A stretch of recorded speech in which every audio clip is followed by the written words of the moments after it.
ইহাহাহা। এই তো আমি মুক্ত। এবার তোকে আমি খাবো, তোকে আর আমি কোথাও ছাড়বো না। অনেকদিন মানুষের মাংস খাইনি। আয় আয়, তোকে খাবো, আয়। এই এই কথা তো ছিল না। তুমি তো আমাকে খাবে না বলেছিলে। এসব চলবে না, এসব হবে না। ওসব কথার গুলি মারি, তুই এখন আমার মুখে আসবি। তোর ওইসব কথা আমি শুনবো না। এই না না, এবার আমি মরে যাব। এবার আমার কি হবে? আরে কেউ বাঁচাও, আমাকে বাঁচাও।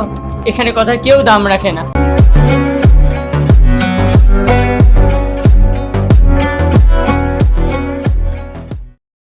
এক দেশে এক সিংহ খাঁচায় আবদ্ধ হয়ে গিয়েছিল। সে তো পশুরাজ সিংহ, খাঁচায় আবদ্ধ থাকতে কি তার আর ভালো লাগে? তাই সে যাকে পারতো তাকে ধরে ধরে বলতো, আমায় একটু ছাড়া দাও না গো। এমনই একদিন এক পথচারী ওই সিংহের খাঁচার পাশ দিয়ে যাচ্ছিল। তাকে দেখে সিংহ তার কাছেও আবদার করতে লাগলো। ও ভাই, ও ভাই, আমাকে একটা সাহায্য করুন। ও ভাই, শুনতে পাচ্ছেন না? ও ভাই, আমি এখানে এই খাঁচার ভেতর বন্দী হয়ে আছি। প্লিজ দয়া করে আমাকে মুক্তি করে দিন। আরে তুমি এখানে কবে থেকে বন্দি হয়ে গেলে? তুমি না পশুরাজ? তুমি তো জঙ্গলে থাকার কথা। তুমি এখানে বন্দি কি করে? আরে আর বলো না, এক ব্যাধ আমাকে এখানে আটকে রেখেছে। তুমি আমাকে প্লিজ মুক্ত করে দাও, তাহলে আমি তোমাকে একটা উপহার দেবো। না না বাপু, আমি তোমাকে ছাড়তে চাই আর তুমি আমাকে খেয়ে নাও। তুমি আমাকে এতটাই বোকা ভেবেছো? আরে না না, একদম ভয় পেও না। আমি এই খাঁচায় থাকতে থাকতে এখন ঘাস পাতা খাই। আমি আর মাংস খাই না গো, সত্যি বলছি। প্লিজ খুলে দাও আমাকে। সিংহের এই করুণ আবেদন শুনে পথচারীর মনে করুণার উদ্ভব হলো। তাই সে সিংহের খাঁচা খুলে দিল। সিংহ বাইরে বেরিয়ে এলো।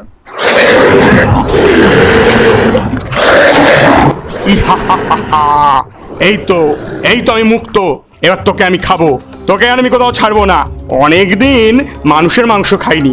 আয় আয়, তোকে খাবো, আয়। এই এই কথা তো ছিল না। তুমি তো আমাকে খাবে না বলেছিলে। এসব চলবে না, এসব হবে না। ওসব কথার গুলি মারি, তুই এখন আমার মুখে আসবি। তোর ওইসব কথা আমি শুনবো না। এই না না, এবার আমি মরে যাব। এবার আমার কি হবে? আরে কেউ বাঁচাও, আমাকে বাঁচাও। এখানে কথার কেউ দাম রাখে না। এমন সময় ওখান দিয়ে এক শিয়াল হেঁটে যাচ্ছিল। মানুষের ওই আর্তনাদ শুনে সে দৌড়ে ওখানে চলে গেল। আরে আরে আরে, এখানে কি হয়েছে? এত চেঁচামেচি কেন? কি হয়েছে এখানে? সিংহ খাঁচায় ছিল, এবার ও আমাকে বললো খুলে দিতে। আমি তো ওকে খুলে দিলাম। এখন বউ আমাকে বলছে খাবে। এসব তো কথা ছিল না। শিয়াল ভাই, তুমি আমাকে বাঁচাও। তুমি এর একটা বিহিত করো দেখি। এইসব শুনে মহাচতুর শিয়ালের মাথায় এক বুদ্ধি এলো। সে তৎক্ষণাৎ একটা ফোন দিয়ে আটলো। আচ্ছা আচ্ছা আচ্ছা, আমি তোমার কথা ঠিক বুঝতে পারছি না। আমি সিংহ মশাইকেই ঠিক জিজ্ঞাসা করি।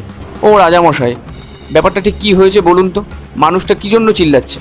ও ও আবার কি বলবে? ও তো আমায় খেতে চাইছে, আর তুমি আবার ওকে গিয়ে জিজ্ঞেস করছে সব। আরে দাঁড়াও তো, ফ্যাচ ফ্যাচ করো না।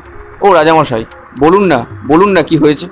আরে তোকে আর কি বলবো, ও আমায় খুলে দিয়েছে, আমি ওকে খাবো। সামনে মানুষ পেয়েছি, কেউ ছাড়ে নাকি এই সুযোগ? হস, যা যা যা, তুই এখান থেকে যা, যেখানে যাচ্ছিলি সেখানে কেটে পড়, তাড়াতাড়ি যা। আচ্ছা রাজা মশাই, আমি তো বিষয়টা ঠিক বুঝতে পারলাম না। আপনি এই ঘটনাটা একবার রিপিট করে দেখাবেন নাকি? তাহলে পুরো ব্যাপারটা বুঝতে পারলে মানুষটাকে মারতে আমি আপনাকে সাহায্য করব। আচ্ছা আচ্ছা, আরে বোকা, এই দেখ, আমি এইখানে ছিলাম, এই খাঁচার ভেতরে ছিলাম, আর ঠিক এইখান দিয়ে ওই লোকটা যাচ্ছিল, আর ওই লোকটা শুনে, আমার আওয়াজ শোনে, দিয়ে আমাকে বাইরে বার করে দেয়। শিয়ালের কথায় বোকা বনে গিয়ে সিংহটা খাঁচার ভেতর ঢুকে দেখানোর চেষ্টা করে যে আসল ঘটনাটা কি হয়েছিল। এই সুযোগে শিয়াল খাঁচার দরজা আটকে দেয়, আর সিংহ আবার খাঁচায় আটকা পড়ে যায়। আরে মানুষ ভাই, তুমি তাড়াতাড়ি এখান থেকে পালাও। আমি সিংহকে আটকে দিয়েছি, ও আর তোমাকে কিচ্ছু করতে পারবে না। শিয়াল ভাই, তুমি আমার যে কি উপকার করলে আমি সেটা জীবনেও ভুলবো না। আমি সবাইকে গিয়ে বলবো তুমি আজ থেকে শিয়াল পণ্ডিত। তোমাকে আজ থেকে সবাই শিয়াল পণ্ডিত বলেই ডাকবে। তোমার যা বুদ্ধি। বন্ধুরা, তোমাদের আমাদের এই গল্পটা ভালো লাগলে অবশ্যই লাইক, শেয়ার এবং সাবস্ক্রাইব করে দিও, এবং বেল আইকনটা ক্লিক করতে ভুলো না যেন।